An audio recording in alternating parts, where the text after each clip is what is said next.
வந்தே மாதரம். உள்துறை செயலாளருக்கு ஹைகோர்ட் எச்சரிக்கை. நேரில் ஆஜராகவிட்டால் பிடிவாரண்ட் பிறப்பிக்கப்படும். குற்றப்பத்திரிகை தாக்கல் செய்வதில் தாமதம். விவகாரம் ஏதோ ஒரு கொலை முயற்சி வழக்கில் குற்றப்பத்திரிகை தாக்கல் செய்கிறதுக்கு தாமதம் பண்ணிட்டாங்க போல இருக்கு. அதனால் பிடிவாரண்ட் பிறப்பிக்கப்படும். ரொம்ப நன்றி ஐயா, நல்ல அருமையான ஒரு தீர்ப்பு சொல்லியிருக்கீங்க.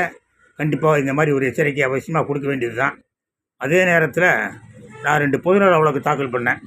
இந்த மழைநீர் வடியா கால்வாயின்னு ஒன்று இருக்குல்ல, அதில் மழைநீர் வடியாது, கொசு வருஷம் பூரா தண்ணி தேங்கி நின்று கொசு உற்பத்தி ஆகும் அப்படின்னு சொல்லி கார்ப்பரேஷன் இணையதளத்தில் 2014 போட்டிருந்தாங்க.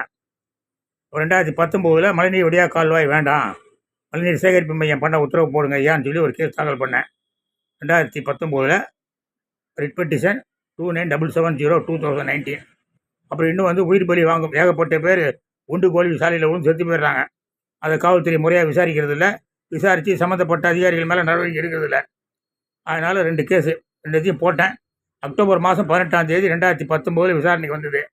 அப்புறம் நீதியரசர் 1 மாதம் அதை ஒத்தி வச்சார். 1 மாதம்தான் ஒத்தி வச்சார். ஆனால் இன்றைக்கி 2025 வந்துருச்சு. இந்த வழக்கை பட்டியலே இடவில்லை.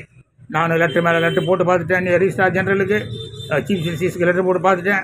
லிஸ்ட் ஆக மாட்டேங்குது. என்ன ஐயா பண்ணலாம்? இவங்க என்ன ஐயா லிஸ்ட்டு பண்ணாத இருக்கிற அந்த உயர்நீதிமன்ற அதிகாரிகளை என்ன பண்ணலாம்?